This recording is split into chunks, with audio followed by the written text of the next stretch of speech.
안녕하세요. 오늘도 사연살롱을 찾아주셔서 감사합니다. 저는 서울에서 옷가게를 운영하고 있는 30대 초반 여성입니다.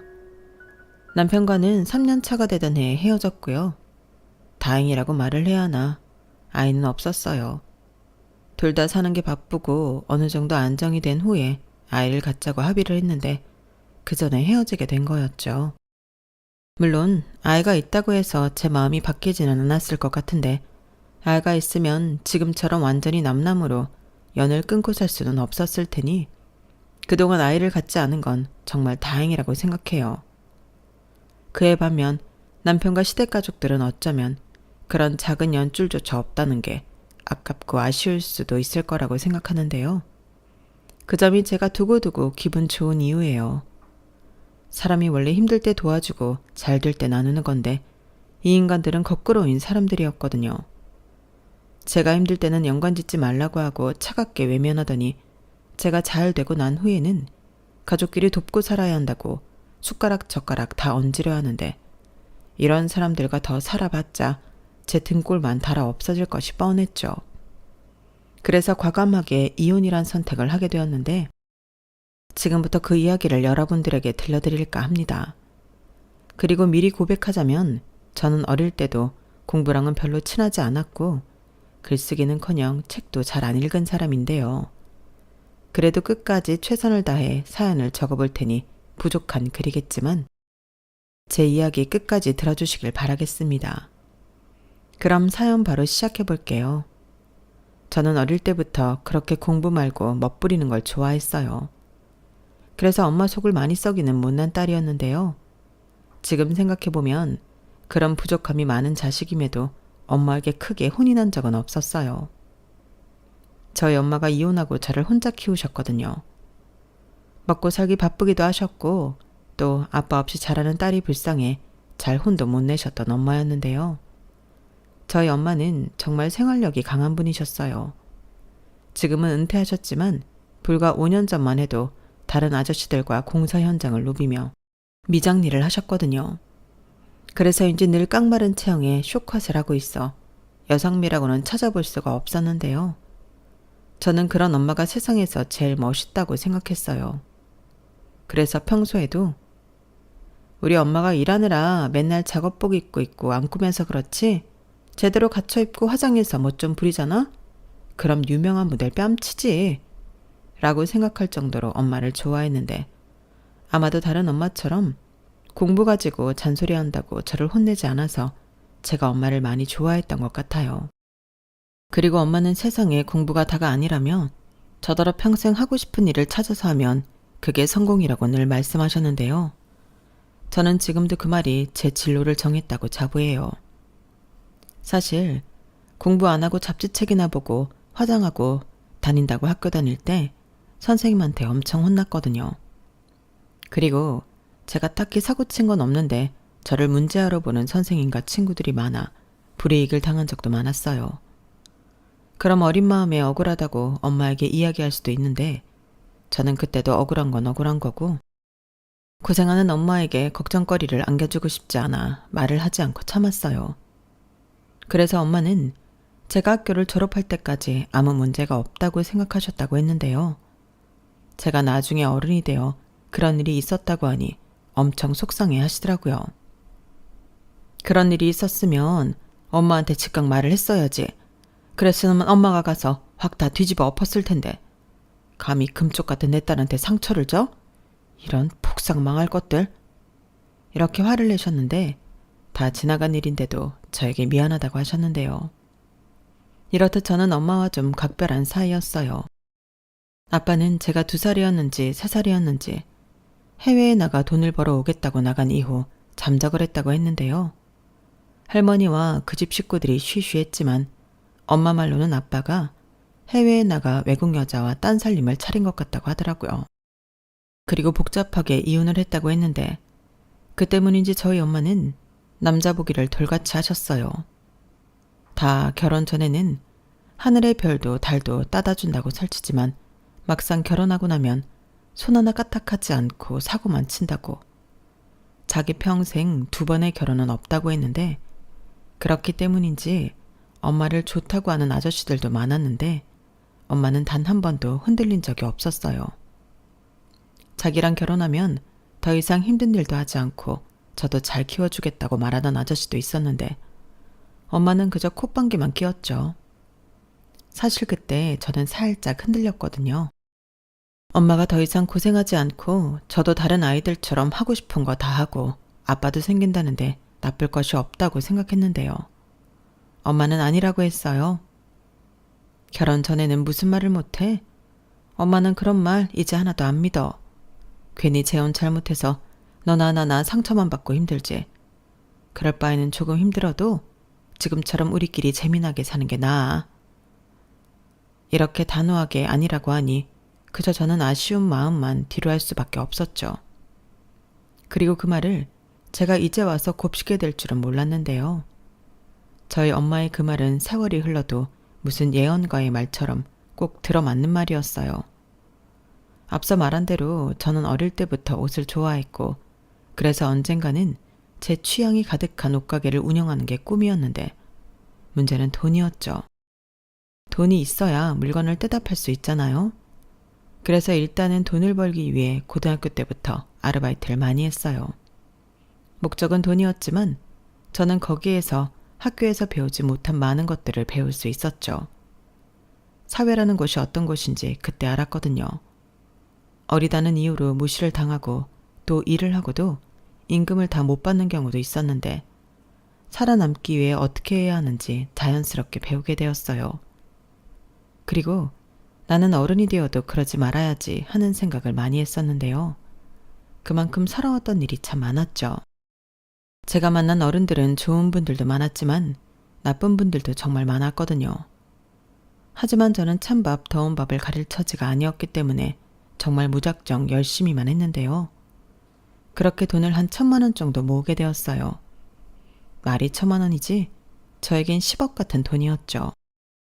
그리고 저는 그 돈으로 무작정 동대문에 가서 옷을 떼다 인터넷 쇼핑몰을 만들어 팔기 시작했는데요. 그렇게 제대로 준비하지 않은 사업이 잘 될 턱이 없었죠. 그렇게 제 첫 사업은 수입 0원에 쫄딱 망해버렸어요. 제가 또 겁은 많아서 빚은 못 만들겠더라고요. 그래서 가진 거 다 까먹고 다시 제로가 되었는데요. 다시 아르바이트부터 시작하게 되었죠.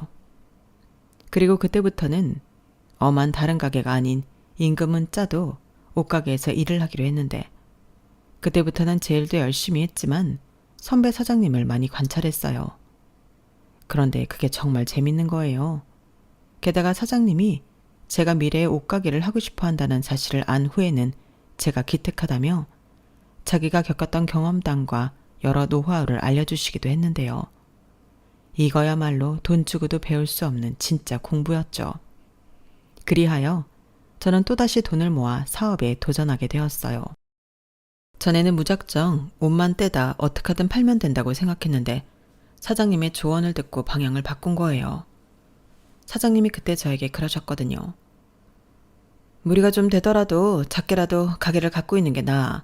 DP도 직접 해보고 손님도 응대하면서 옷에 대한 반응도 보고 그럼 그걸 토대로 쇼핑몰을 열면 도움이 훨씬 많이 되거든.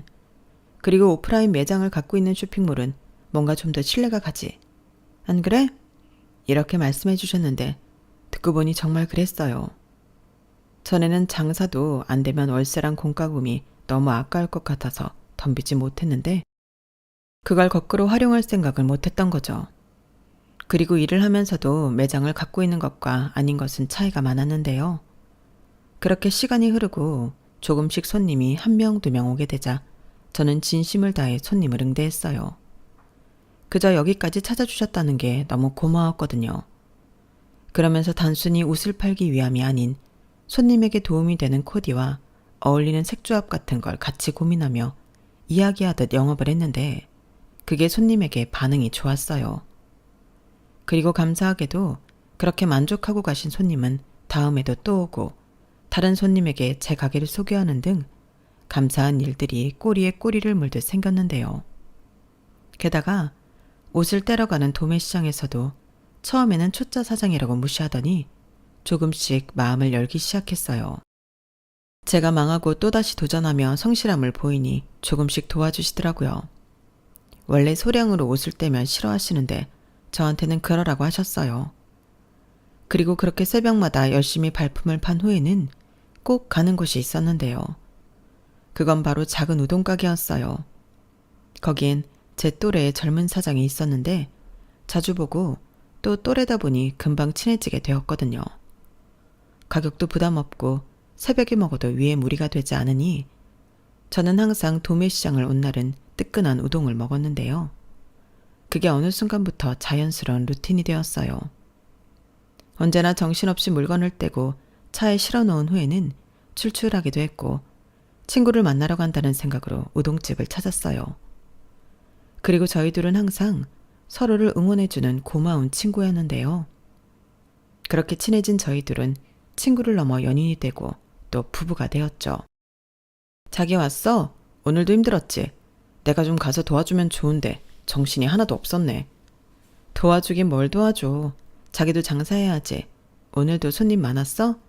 당연하지. 자기도 알잖아. 우리 가게 단골 엄청 많은 거. 빨리 앉아. 늘 먹던 튀김우동 나갑니다. 야, 우리 자기 튀김우동이다. 자기는 진짜 일본 장인보다 우동을 잘 만드는 것 같아. 그리고 내가 생각해봤는데 이렇게 양도 많고 맛있는데 자기 우동 너무 싸. 이렇게 많이 주고 건더기도 실한데 6,000원은 진짜 너무 싸지. 우리 한 1,000원씩만 올릴까? 에이, 그래도 그럼 안 되지. 자기도 내 가게 싸고 맛있다고 왔으면서 그럴 수는 없지. 그럼 손님 다 떨어져 나간다. 나는 지금이 좋아. 자기처럼 열심히 일하는 친구들한테 내가 만든 우동이 얼마나 위안이 되겠어? 역시 우리 여부는 착한 사장님이야. 진짜 내가 뭐 거들어줄 거 없어? 없다니까요. 자기는 거기 앉아서 우동이나 맛있게 드세요. 내가 오늘 자기 좋아하는 야채튀김도 많이 튀겨놨는데 튀김도 한 입 해야지. 두말하면 입 아프지. 빨리 줘. 배고프다. 저희는 풍족하지 않았지만 그땐 참 많이 행복했어요. 비록 신혼집은 구옥에 좁아 터진 원룸이었지만 그 작은 곳이 저희 두 사람의 천국이었죠. 그리고 서로 돈이 너무 소중하고 궁했기 때문에 저희는 양가 모여 인사만 하고 결혼식도 생략한 채 혼인신고 후 그냥 함께 살기로 했는데요.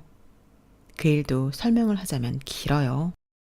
사실 처음엔 결혼식 정도는 정식으로 하려고 했었거든요. 그런데 막상 결혼식 견적을 받아보니 돈이 정말 장난이 아니었죠. 아니 그 결혼식 반나절을 하기 위해 까먹는 돈 액수가 어마무시했는데 그 금액을 눈으로 확인하니 저도 남편도 한순간에 결혼식을 하고 싶은 마음이 사라지더라고요. 그런데 시부모님은 안 그래도 인생에 한 번인 결혼인데 어떻게 식을 안 올릴 수 있냐며 말도 안 된다고 하셨는데요. 당신들이 그동안 낸 축의금 회수를 위해서라도 결혼식은 꼭 해야 한다고 성화를 부리셨죠.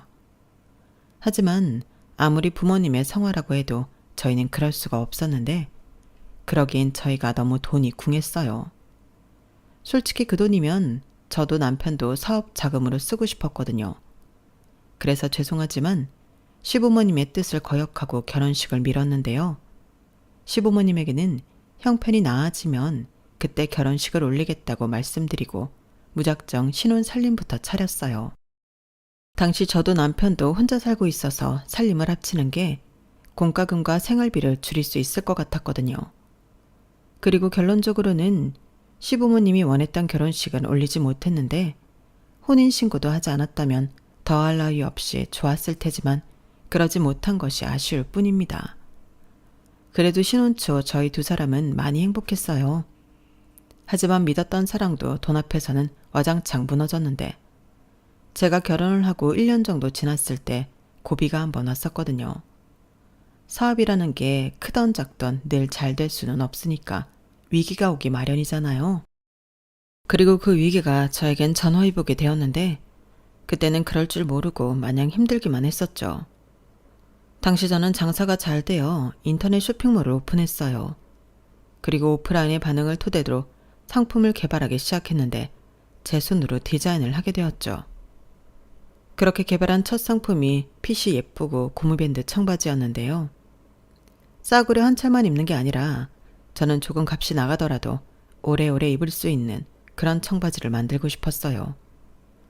오히려 오래 입으면 더 예쁜 청바지가 있잖아요. 그래서 제가 만든 청바지도 그렇게 되길 바라며 오랜 시간 시행착오를 겪고 만든 상품이었는데요. 제 바람이 듬뿍 담겨 있어 그런지 금방 효도 상품이 되었어요. 정말이지 없어서 못 판다는 말이 제 현실이었는데 힘들어도 힘든 줄 모르고 일을 했죠. 그때 상품평을 저는 아직도 잊지 못하거든요. 체형도 보정되고 핏이 너무 예쁘다고. 사람들이 살 빠졌냐고 물어본다며 평생 이 청바지만 입고 싶다고 저더러 계속 만들어달라고 했는데요. 그야말로 공전의 히트를 쳤어요. 그리고 계속되는 리콜 요청에 저는 투자를 좀 해서 대량으로 생산을 하게 되었는데요. 제가 만든 상품이 잘 팔리니 그때는 기분이 정말 날아갈 것만 같았어요. 하지만 그런 신나는 기분도 잠시, 곧이어 저는 천국에서 지옥으로 뚝 떨어지고 말았는데요. 제가 확인했을 때는 물빠짐이 거의 없다시피 했던 청바지는 물빠짐이 너무 심하다는 컴플레인이 들어오기 시작했어요. 하나 둘 정도 들어왔을 때는 불량이 있었나 보다 하고 환불이나 교환 처리를 해드렸는데 이게 하나 둘에서 끝나지 않았죠.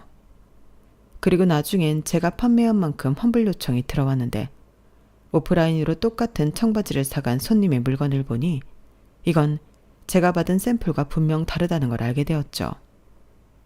그땐 상품이 많이 판매가 된 만큼 그 손해도 어마어마했는데요.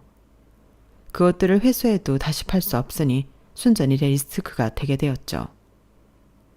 그리고 원인 파악을 해보니 공장에서 공정 하나가 빠져 물빠짐의 원인이 되었다는 사실을 알게 되었는데 원래대로라면 공장에 책임을 묻고 손해배상을 청구하는 게 맞겠지만 제가 계약한 공장은 아주 영세한 곳이라 난감했어요.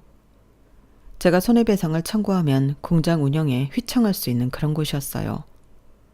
게다가 저희 엄마 또래의 사장님이 아주 죽겠다는 얼굴로 봐달라고 사정사정을 하는데 모질게 거절하기가 힘들었어요. 제가 당시 사장님이 좋지 못한 사정을 다 알고 있었거든요. 그렇기 때문에 차마 봐달라고 하시는 그 말을 거절하기가 마음이 영 불편했는데요.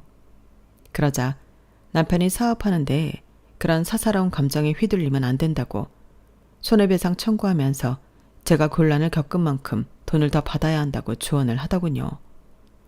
저도 당연히 그러고 싶었죠. 하지만 저는 차마 그럴 수 없었고 제 마음이 약해진 데는 이유라면 이유가 있었는데 그건 바로 제가 처음 공장들을 전전하며 계약을 하려고 했을 때 유일하게 제 손을 잡아주신 사장님이 그 사장님이셨어요. 제가 처음 공장의 상품을 의뢰했을 때 수량 문제 때문에 외면을 많이 당했거든요. 그리고 제 상품은 그냥 끼워넣기 식으로 하시려고 했는데 당연히 싫었어요.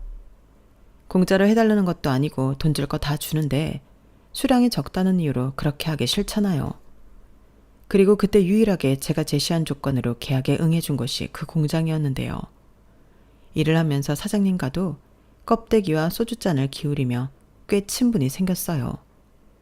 그렇다 보니 남편은 사사로운 감정에 휘둘리지 말라고 했어도 저는 그럴 수 없었는데요. 그래서 제가 손해를 전부 떠안기로 결정했죠. 그러면서 빚도 3천만 원 넘게 생겼는데 남편에게 SOS를 쳤어요. 자기야, 정말 미안한데 나 돈 좀 빌려주면 안 돼? 내가 이자 쳐서 꼭 갚을게. 어? 나 이번 일로 진짜 망하게 생겼어. 이렇게 울상을 짓고 얘기했는데요. 조금 과장되게 얘기한 부분도 있었죠. 그리고 다른 사람도 아니고 남편인데 저는 당연히 이자는 됐고 갚기만 하라며 돈을 빌려줄 줄 알았는데요. 남편의 반응은 싸늘했어요. 남이어도 그렇게 말할 것 같지는 않았는데 굉장히 냉정하게 거절하더라고요. 자기야, 나는 우리가 아무리 부부라도 돈 문제로는 얽히지 않았으면 좋겠어. 자기 리스크인데 왜 나한테 그래? 내가 그랬잖아. 사사로운 감정에 휘둘리지 말라고. 자기는 손해보지 않을 수 있는 방법이 있는데 구태여 손해를 보는 거야. 근데 왜 내가 거기에 돈까지 못해? 가족이 그러면 다 죽어. 라고 하는데 그 소리를 듣고 있으니 제 말문이 턱 하고 막혔어요. 그래, 자기 입장에서는 그렇게 생각할 수 있지. 근데 그 사장님이 사정이 좀 안 좋아. 사모님도 많이 편찮으시고 직원들 월급도 겨우겨우 맞춰주고 있어. 그런데 거기에 대고 어떻게 나 살자고 그래. 그래서 남들 사정 다 봐주고 자기가 그 손해를 다 떠안아? 그건 아니지. 자기는 지금 보니까 사업하면 안 되겠다. 자기가 무슨 자선사업가야? 자기는 이익을 추구하는 상인이야. 돈 앞에서 사정이 뭐가 필요해? 그래, 맞아. 하지만 내가 당장 손해배상을 청구해도 그 사장님은 그걸 보상해 줄 수 있는 능력이 없어. 어차피 달라질 상황도 아닌데. 그리고 사장님이 두고두고 이번 일 보상하신다고 약속도 했고. 자기는 그 약속을 믿어? 그냥 하는 말이지. 위기 모면하려고. 그리고 그 사장이 돈 없는 걸 자기가 왜 걱정해? 어디 가서 빌리든 대출을 받든 그 사장이 알아서 할 일이지. 아무튼 나는 자기한테 빌려줄 돈은 없으니까 앞으로도 우리 서로 돈 얘기는 하지 말자. 내가 언제 자기한테 돈 얘기하는 거 봤어? 우리 각자 사업은 각자 알아서 하자. 남편은 저한테 장사할 그릇이 아니라는 듯 돈도 빌려주지 않을 거면서 일장 연설을 늘어놓았어요. 그리고 그땐 정말이지 나 또 망하는구나 이런 생각을 했었는데요. 하는 수 없이 친정엄마에게 사정을 이야기하고 돈을 빌리게 되었죠. 그리고 그 돈도 갚아야 하고 이번 일로 고객들도 떨어져 나갔으니 가게를 빼야 하나 하루하루 골머리가 아팠는데 그때 시어머니에게 연락이 왔어요. 남편에게 대강의 이야기를 들었다며 말을 시작하셨는데 저는 혹시라도 시어머니가 제 마음 상했을까 걱정돼서 전화를 하셨나 했거든요. 하지만 그 아들의 그 엄마라고 시어머니도 남편과 같은 말을 하기 시작했는데 그 말이 어째 남편이 했던 말보다도 더 서운하게 들렸어요. 너는 힘들면 그냥 접고 말 것이지 왜 우리 아들한테 돈을 해달라고 하니? 야무진 줄 알았더니 완전히 헛똑똑이네. 그래놓고 나한테 그렇게 잘난 척을 했냐? 네? 그게 무슨 말씀이세요? 제가 언제요? 너 우리 아들 뒤에서 조종해서 돈 아깝다고 결혼식 하지 말라고 했잖아. 어머니, 그거야. 제 딴에는 돈 아끼려고 그런 거죠. 저도 여잔데 웨딩드레스 입고 싶지 않았겠어요? 근데 그러려면 양가 부모님 한복도 해드려야 하고 식대에 대관료에 돈이 정말 장난이 아니더라고요. 됐다. 그러게 그렇게 돈 아깝다고 결혼식도 안 한 애가 왜 그렇게 멍청하게 사업을 하냐고. 우리 아들이 그러는데 네가 떠안을 빚이 아니라며. 그래서 우리 아들이 어지간하면 착해서 도와주는데 그건 아닌 것 같아서 안 도와줬다고 하더라. 못 도와준 게 아니고 안 도와준 거래요? 정말 기가 막히네요. 뭐가 기가 막히니? 우리 아들이 현명한 거지. 그럼 같이 망하니? 한 사람이라도 살아야 먹고 살 거 아니야. 너 두말할 것도 없이 네 사업 정리하고 우리 아들 가게 가서 일손 거들어라. 내가 볼 땐 그게 제일 나아. 왜 빚을 떠안고 있니? 어머니, 제 일은 제가 알아서 할게요. 그리고 당장 급한 불은 친정엄마가 도와주셔서 남편한테 돈 얘기할 것도 없고요. 제가 정 안 되면 어머니 말처럼 그렇게 하든지 다른 데 취직을 하든지 할 테니까 걱정하지 마세요. 내가 걱정을 안 하게 생겼니? 아무리 친정엄마가 도와줬다고 해도 그것도 빚이잖아. 안 갚아도 된다고 니네 엄마가 확실하게 말했어? 그거 아니면 그것도 빚이지. 다른 사람도 아니고 우리 큰아들한테 이런 일이 생겼는데 내가 걱정을 어떻게 안 해? 내가 정말 우리 아들한테 그 말을 듣는데 없던 혈압이 다 생기는 것 같았어. 너 행여 네 엄마 돈 갚아야 한다고 우리 아들한테 돈 달라고 하기만 해봐. 니네 엄마한테도 똑똑히 말해. 그 돈은 네가 빌린 거지 우리 아들이랑 상관없다고. 어머니는 혹시라도 제 사업 때문에 자기 아들 돈이 축날까 저를 잡아댔어요. 그리고 그 전화를 받는데 가뜩이나 혼자 벼랑 끝에 있던 기분이었던 저를 혼자 죽으라고 등을 떠미는 것처럼 느껴졌는데 아니 이게 무슨 가족이고 부부인가 허탈하기만 하더라고요. 그리고 아주 꼬숩게도 사람 일은 아무도 모른다고 생각지도 못한 일이 저한테 벌어졌는데요. 마치 그 일은 저에게 포기하지 말고 계속 잘해보라는 하늘의 계시처럼 저를 살려주었어요. 정말이지 사람이 절박하니까 죽으라는 법은 없더라고요. 왜냐하면 제가 리스크를 안고 반품 처리한 후 고객들이 떨어져 나가는 게 아니라 오히려 신용할 수 있다며 구매가 늘어났어요. 저는 다시 물건이 없어서 못 파는 행복한 비명을 질렀는데 제가 픽한 상품은 가성비도 좋고 예뻐서 실패가 없다며 구매평도 많이 올라왔죠. 그런 진심 어린 예쁜 상품평을 볼 때면 고객님이 제 마음을 알아주는 기분이 들어 울컥할 때도 있었는데 그래서 더 당장의 이익보다는 내가 손님이라면 만족하고 마음에 들어할 상품들을 만들고 고르는 등 저는 제 일에 더 열중했어요. 그러니 온오프에서 제가 준비한 상품들이 그야말로 불티나게 팔렸는데 전에 안고 가던 리스크는 3달도 되지 않아 복구가 되었고 그 해에는 제가 사업을 한 일에 가장 많은 수익을 내기도 했는데요. 공장 사장님 일도 그랬어요. 사장님은 그때 저한테 큰 은혜를 받았다며 제가 맡기는 상품은 더욱 신경 써주셨고 언제나 1순위로 작업해 주시는 등 결과적으로는 제 든든한 조력자가 돼주셨는데 옆에서 그걸 다 본 남편은 설마 했지만 제가 그 일로 전화위복으로 성공가도를 달리자 살짝 배 아파하는 것 같더군요. 저더러 자기가 운이 좋아서 그렇지 보통은 내 말이 맞아 라며 없어 보이게 변명을 하기도 했는데 그래도 서운한 마음은 사라지지 않았죠. 원래 사람이 힘들 때 잘해주던 사람과 서운하게 했던 사람을 못 잊는 거잖아요.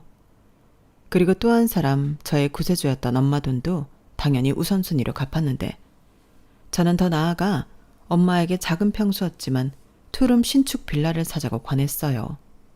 뭐? 집? 아, 됐어. 어차피 엄마 혼자 사는데 뭐가 중요해. 중요하지. 집이잖아. 엄마 여름이면 여기 하수구에서 냄새도 심하게 올라온다면서. 그리고 겨울이면 춥고. 매년 겨울마다 고생하면서. 그러지 말고 요 앞에 신축 빌라 있던데 거기 작은 거 어때? 됐다니까. 아무리 작아도 새 집은 비싸지. 비싸도 내가 그 정도도 못 해줄까 봐? 그래도 그렇지. 너 이제 혼자 아니야. 정서방이랑 네 시댁에서 싫어할 수 있어. 됐다 그래. 나 힘들 때 알아서 하라고 했던 인간이 정서방이야. 사업은 각자 알아서 하는 거라고 했다니까.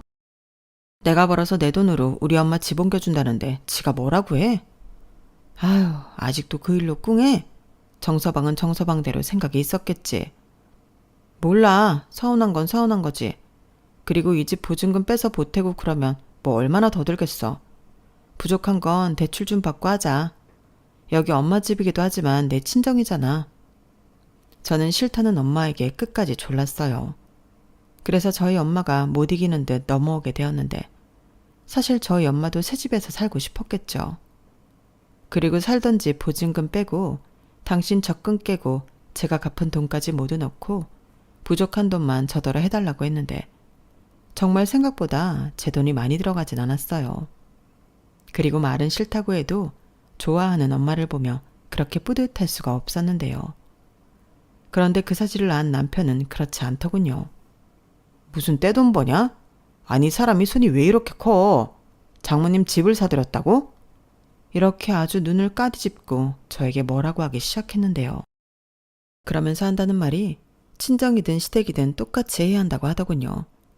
그리고 우리도 원룸 사는데 우리 집부터 어떻게 해야 하는 거 아니냐며 생각하면 생각할수록 저더러 괘씸하다고 하는데 제 입장에서는 사도 남말하는 거였죠.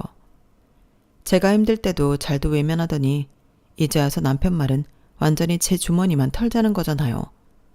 그러면서 저더러 무슨 떼돈을 버냐고 비아냥거릴 때는 언제고 말을 저리 바꿀 수 있다니 뻔뻔하게만 보였는데요. 그냥 가만히만 있으면 중간이나 가지. 왜 지 돈도 아닌데 당당하게 여기저기 집을 해주라고 난리를 치는 건지. 저는 남편한테 실망했어요. 그리고 그게 시작이 되어 저희 부부 사이는 멀어져 갔는데 여기에 시어머니라는 사람은 자기 아들을 말리지 못할 망정 더한 사람이었는데요. 이번에도 자기 아들한테 들었는지 제가 친정집 이사를 도운 걸 알고 난리를 치기 시작하셨어요. 자기 아들한테 돈 달라고 할까 큰 소리를 내더니 이번엔 제가 번 돈이라도 저는 출가 외인이라 친정에 돈을 주면 안 된다고 하는 거예요.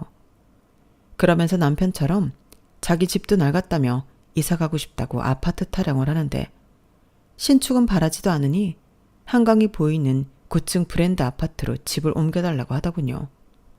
말도 안 되는 소리였죠. 저는 저도 모르게 콧방귀가 나오고 말았어요. 저희 엄마야 저에게 실질적인 도움을 주셨지만 시어머니와 남편은 1원도 보태주지 않았는데 저리 당당하게 말할 수 있다는 게 너무 신기했어요. 그래서 내가 왜 출가 외인이냐. 나는 우리 엄마 딸이고 나 힘들 때 유일하게 도와준 사람도 우리 엄마인데 결혼했다는 이유로 친정을 외면하라는 거냐며 한강뷰 아파트 가고 싶으면 며느리 말고 아들한테 얘기하라고 했는데요. 시어머니는 잠시 당황하더군요. 사실 제 말에 틀린 말은 하나도 없잖아요. 게다가 자기가 우기면 다 되는 건가요? 시어머니는 제가 남편을 운운하자 저더러 못 베어먹었다며 전화를 끊으셨어요. 저는 그러거나 말거나 신경을 쓰지 않았는데 그 뒤에는 뭐 무늬만 부부일 뿐 쭉 냉전의 시간을 갖게 되었죠. 남편은 계속해서 저더러 뭘 잘못했는지 모른다며 상대하지 않으려 했고 저 역시도 잘못한 게 없기에 평소처럼 제 사업에만 집중했죠. 그리고 물 들어올 때 노젓는다고 상승세에 접어들어 이것저것 시도한 상품들까지도 반응이 좋았는데요. 그전에는 옷만 중심적으로 팔다 가방, 신발, 액세서리, 자파까지 저는 판매 카테고리를 늘려갔어요. 그야말로 토탈 패션 사업을 하게 되었는데 전체적인 코디가 가능하다 보니 기대는 별로 하지 않았는데 판매량이 날이 갈수록 늘더라고요. 그리하여 제 사업은 점점 고수익을 내기 시작했어요. 그때는 모든 것이 다 처음이라 시행착오도 많고 저 혼자 대부분의 일을 하니 정신도 없었는데 그래서 남편과 시댁이 저를 괴롭혀도 바빠서 별로 신경을 못 쓴 적도 있었죠. 그러다 저는 본격적으로 사업을 더 키워보기로 결심을 했는데요.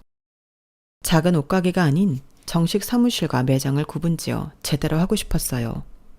게다가 제가 주먹구구식으로 하는 게 아닌 인터넷 쇼핑몰도 따로 전문적으로 관리할 수 있는 직원들이 있으면 좋겠다는 생각이 들었는데 확실히 전문 직원들을 고용하니 퀄리티부터가 달라지더군요.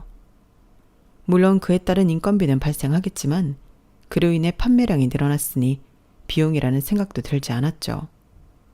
그리고 남편은 제가 더 잘 되니 배알이 꼬인 건지 저더러 헛바람이 단단히 들었다며 그렇게 일 크게 벌리다 망하면 빚더미에 오른다고 적당히 하라고 시비를 걸기도 했는데요. 그도 그럴 게 남편의 우동집이 그때부터 뭔가 잘 안 되기 시작했어요. 자기는 평소처럼 똑같이 한다고 했는데 손님들이 점점 줄어드는 모양 같더라고요.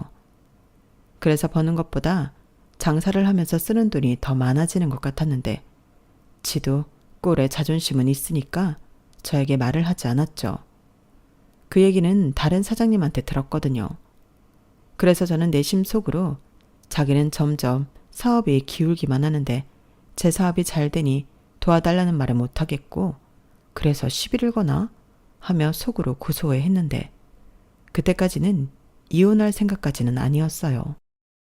대신 남편 우동집이 계속 어렵다면 안 되는 거 지고 있지 말고 정리 후 제 사업에 들어와 함께 일을 하자고 권할 생각이었는데요. 제가 그때는 정신을 덜 차린 거였죠. 고양이한테 생선가게를 맡기는 거나 다름이 없는 거였으니까요. 그리고 점점 남편은 제가 버리도 괜찮은데 자기랑 자기 집을 챙기지 않는 걸 못마땅하게 생각하기 시작했는데요. 정말 꼴의 남편이라고 가지가지 하더군요. 너는 정말 양심도 없다. 시집을 왔으면 양가 부모 똑같지. 근데 어떻게 너는 장모님만 챙길 수가 있어? 우리 엄마가 얼마나 서운해하는 줄 알아? 없이 살아도 뭐 하나 생기면 나눠 먹고 그러는 게 가족이지. 하물며 돈도 제법 버는데 좀 같이 써야겠다는 생각이 안 들어? 이런 말을 굳이 내 입으로 해야 하는 거야? 이렇게 말하는데 저게 장사가 안 돼서 낮부터 술을 처마셨나 어이상실이었어요. 도대체 저더러 각자 사업은 각자 알아서 해야 한다고 힘들다고 도와주다가는 다 죽는다고 했던 남편은 어디로 갔냔 말이죠. 그리고 시어머니는 저희 엄마가 신축 빌라로 이사를 간 후 본격적으로 저에게 진상을 털기 시작했는데요. 저희 엄마 집을 뺏어올 수도 없으니 저더러 자기네 집을 사달라고 계속 조르셨어요. 전에 끝난 얘긴 줄 알았는데 그게 아니더라고요. 오히려 구체적으로 부동산을 알아보셨는지 굳이 바쁜 저에게 찾아와 여기 집은 어떻고 저기 집은 얼마라는 등 자기 혼자 김칫국을 마셨는데 저는 그럴 돈 없다고 딱 잡아댔어요. 그러자 시어머니가 말도 안 되는 소리를 한다며 저를 아주 잡아먹을 것처럼 굴더라고요. 네가 돈이 없으면 누가 돈이 있니? 귀신을 속여라. 어디서 나를 속이려 들어? 너는 그렇게 시댁 도와주는 게 싫으냐? 그럼 그게 좋아요? 그 애도 그러던데요. 저희도 아직 원룸 사는데 누굴 도와주냐고요. 그래서 저희도 이사 가려고요. 뭐야? 그럼 너는 왜 네 엄마 집 사줬는데? 그것도 제가 온전히 사줬다고 할 순 없어요. 저희 엄마 돈이 절반 이상 더 많이 들어갔는데 저는 그저 조금 보태드린 걸 다라고요. 아마 어머니 아들이 잘못 전달한 것 같아요.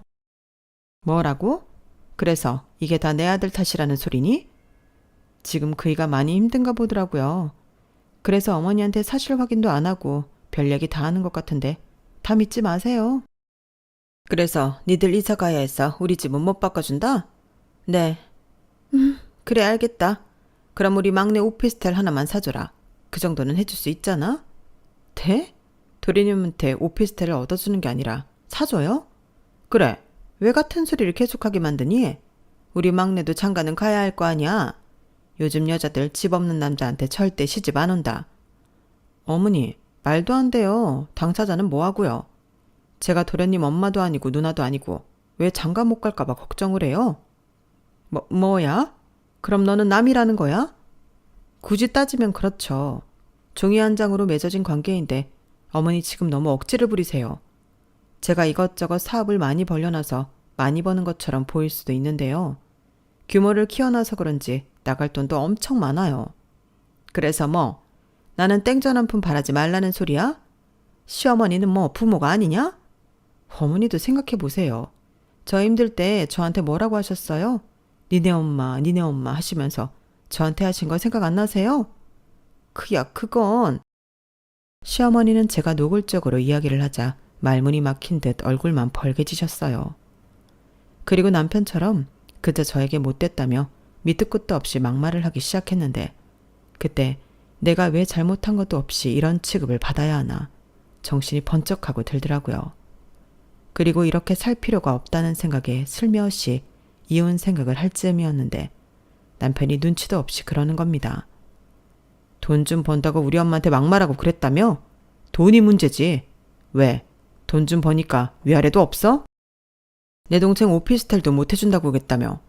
자기 동생이어도 그랬을까? 라고 슬슬 시동을 걸더라고요. 그래서 나는 동생이 없어서 모른다. 그리고 막말로 내 동생이냐 네 동생이지. 저도 치사하게 나갔는데요. 눈에는 눈, 이에는 이였죠. 그러자 남편은 약이 바짝 올라서는 이제 남편도 무시한다고 시비가 아닌 화를 내기 시작했고 급기야 시집 올 때 우리 집에 아무것도 안 했잖아. 그때 못한 혼수랑 예단한다고 생각해.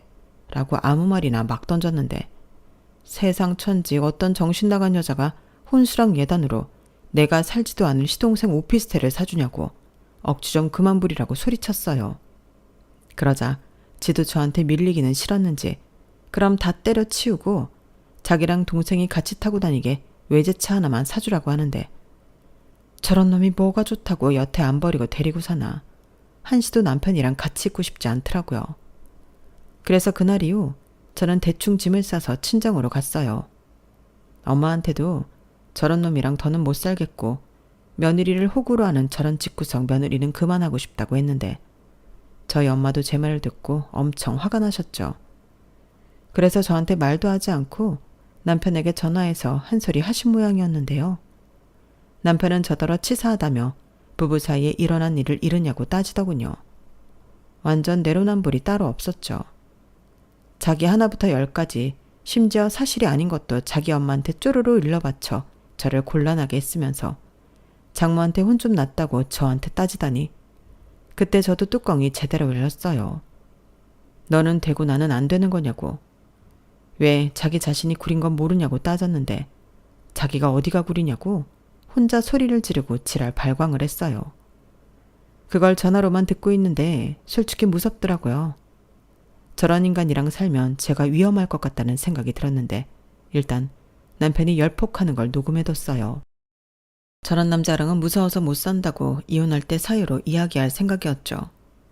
그리고 어차피 이혼할 생각이었으므로 더 못할 말도 없었는데요. 저는 남편에게 바로 이야기했어요. 내가 남 좋은 일 하려고 죽을 똥 살 똥 잠도 못 하면서 일한 거야? 그렇게 살면 안 부끄럽니? 입장 바꿔 생각해봐. 자기는 그럴 수 있어? 자기 우동집 잘 된다고 내가 우리 엄마 집 사주고 차 사주라고 하면 그러겠냐고. 그리고 내가 이건 치사해서 말 안 하려고 했는데 장사 안 된다고 나한테 제대로 된 생활비 한 번 준 적 없지. 정말 양심 없다. 저는 시켜주면 밤을 새서라도 제 불만을 다 털어놓을 수 있을 정도였어요. 아니 이렇게 말을 해도 이 무식한 놈은 어째 못 알아먹을 수도 있다는 걱정이 들었는데 뭐 결론은 이혼 서류 갈 거니까 도장 찍으라고 말하고 전화를 끊었죠. 그리고 걸려오는 전화는 일절 받지 않았는데요. 그제야 위기의식이 들었는지 남편이 장문의 사과 문자를 보내고 난리도 아니었어요. 제가 원하면 자기 엄마한테 얘기해서 사과도 받게 해주겠다고 했는데 이미 다 소용없는 일이었죠. 사과를 받는다고 제 마음이 달라지지 않을 것 같았거든요. 다만 인간이 저렇게까지 뻔뻔하고 이기적일 수도 있구나. 세상 믿을 놈 하나 없다는 사실을 깨달았는데요. 저는 아무런 대꾸도 하지 않았어요. 어떤 빌미도 주고 싶지 않았거든요. 그리고 이혼 서류를 보내놓고 저는 또 열심히 제 사업에 집중했고 한 달 가까이 이혼 서류가 돌아오지 않아 저는 염두했던 대로 변호사 사무실을 찾아가 이혼 소송을 준비했는데요. 사무장님이 곧장 이혼 소장을 남편에게 보내겠다고 하시더군요. 그러자 득달같이 시어머니가 제 사무실로 오셨어요. 어째나 급하게 오셨는지 복장이 말이 아니었는데 그때는 보는 눈도 많은데 이혼만은 말아달라고 사정사정을 하시더라고요. 다시는 그런 일 없을 거고 제 돈은 준다고 해도 안 받는다나 어쩐다나 마음에도 없는 소리를 잘도 하셨는데 저는 됐다고 영업방해로 경찰에 신고하기 전에 가시라고 했죠. 그리고 결국 시어머니가 저희 사무실 바닥에 대자로 누워버리셨는데 저는 그 모습을 사진으로 찍었고 곧장 경찰에 신고를 했어요. 그러자 시어머니가 당황했는지 자리에서 벌떡 일어나셨는데 경찰이 생각보다 빨리 도착했더라고요. 그렇게 시어머니는 경찰들 손에 붙잡혀 나가셨어요. 저는 혹시라도 다음에는 남편이 와서 난동을 부릴까 직원들에게 미안하다고 오늘은 일찍 퇴근하라고 했는데 다행이라고 해야 하나? 남편은 나타나지 않았어요.